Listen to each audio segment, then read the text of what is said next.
আমেরিকার blocked Iran কি ফাঁদ পেতেছে? বিশ্ব অর্থনীতি ধ্বংসের পথে। আসসালামু আলাইকুম ওয়া রহমাতুল্লাহ। প্রিয় দর্শক, আজকের ভিডিওটি অত্যন্ত গুরুত্বপূর্ণ। আমেরিকা হঠাৎ করে ইরানের বিরুদ্ধে সমুদ্রপথে অবরোধ দিয়েছে, কিন্তু এই সিদ্ধান্ত কি উল্টো আমেরিকার জন্যই ফাঁদ হয়ে দাঁড়াচ্ছে? ইরান কি কিছু না করেই এই যুদ্ধে জিতে যেতে পারে? ব্লকেডের সূচনা সোমবার থেকে আমেরিকা একটি বড় সিদ্ধান্ত নেয়, সমুদ্রপথে ব্লকেড। প্রথমে বলা হয় সব জাহাজের জন্য এই নিয়ম প্রযোজ্য, কিন্তু পরে হঠাৎ করে বলা হয় এটি শুধু ইরানি জাহাজের জন্য। এখানেই শুরু হয় সন্দেহ। উল্লেখ্য যে ইরানের উপর আমেরিকার নিষেধাজ্ঞার মধ্যেও চীন ও রাশিয়া সরাসরি সংঘাত এড়িয়ে নিজেদের ভূ-রাজনৈতিক ও অর্থনৈতিক স্বার্থ রক্ষায় কৌশলগত মিত্র হিসেবে কাজ করছে। চীন স্পষ্ট জানিয়ে দেয় তারা অস্ত্র দেওয়ার ক্ষেত্রে কারো তোয়াক্কা করে না। দাঁড়িয়ের মধ্যেই দেখা যায় চীনা জাহাজ ব্লকেড অতিক্রম করেছে। এতে বোঝা যাচ্ছে এই খেলা শুধু আমেরিকা বনাম ইরান নয়। রাশিয়া ব্লকেডের ফলে বিশ্ববাজারে নেতিবাচক প্রভাব নিয়ে উদ্বেগ প্রকাশ করলেও সরাসরি ইরানি অবস্থানকে সমর্থন করছে। এই অবস্থায় ইরানও সরাসরি সতর্ক করে দিয়েছে তাদের জাহাজে হামলা হলে উপসাগরের কোনো বন্দর নিরাপদ থাকবে না। আল মান্দাব সহ সব নৌরুট বন্ধ করার হুমকি দেওয়া হয়েছে। এটি শুধু যুদ্ধ নয়, এটি বিশ্ব অর্থনীতির ওপর চাপ।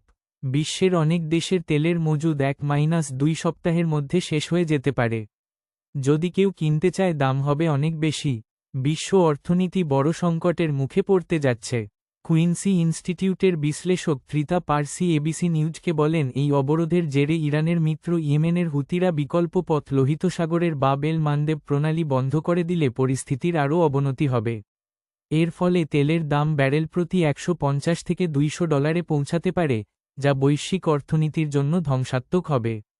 মার্কিন নৌবাহিনীর জন্য এই ব্যয়বহুল ব্লকেড কার্যকর করা সামরিক দিক থেকে অত্যন্ত জটিল এবং সময়সাপেক্ষ একটি কাজ। আমেরিকার 34টি জাহাজ বর্তমানে এই অঞ্চলে অবস্থান করছে। প্রতিদিন খরচ $বিলিয়ন। প্রশ্ন হচ্ছে, কতদিন এই খরচ বহন করবে? ইরানের বিশ্ব রাজনীতিতে আমেরিকা ও ইসরায়েলের ভূমিকা দীর্ঘ সময় রপ্ত করে এমনভাবে প্রস্তুতি নিয়েছেন যে অবাক করার মতো তথ্য, ইরান প্রায় 80% খাদ্যে স্বয়ংসম্পূর্ণ। যুদ্ধের মধ্যেও খাবারের দাম বাড়েনি। এটা প্রমাণ করে ইরান প্রস্তুতি নিয়েই মাঠে নেমেছে। ভৌগোলিক সুবিধা, ইরানের সাথে 7টি দেশের সীমান্ত রয়েছে: ইরাক, তুরস্ক, Pakistan, Afghanistan, Turkmenistan, Azerbaijan, Armenia. চাইলেই এসব দেশ থেকে সরবরাহ নিতে পারে। রাশিয়ার সমর্থন থাকলে আমেরিকার কিছু করার সুযোগ কমে যায়। ইরান সরাসরি যুদ্ধ করছে না, বরং অপেক্ষা করছে, কারণ বিশ্বের চাপই আমেরিকাকে পিছিয়ে দেবে। এর মধ্যে যুক্তরাজ্যের প্রধানমন্ত্রী কিয়ার স্টারমার স্পষ্টভাবে জানিয়েছেন, ব্রিটিশ বাহিনী এই ব্লকেডে অংশ নেবে না এবং তারা এই যুদ্ধে জড়াতে চান না।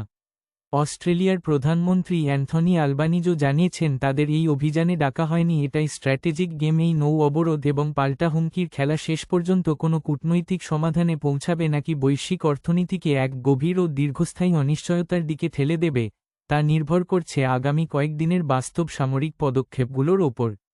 দর্শক, আপনার মতামত কমেন্টে জানান। ভিডিও ভালো লাগলে লাইক, শেয়ার এবং সাবস্ক্রাইব করুন।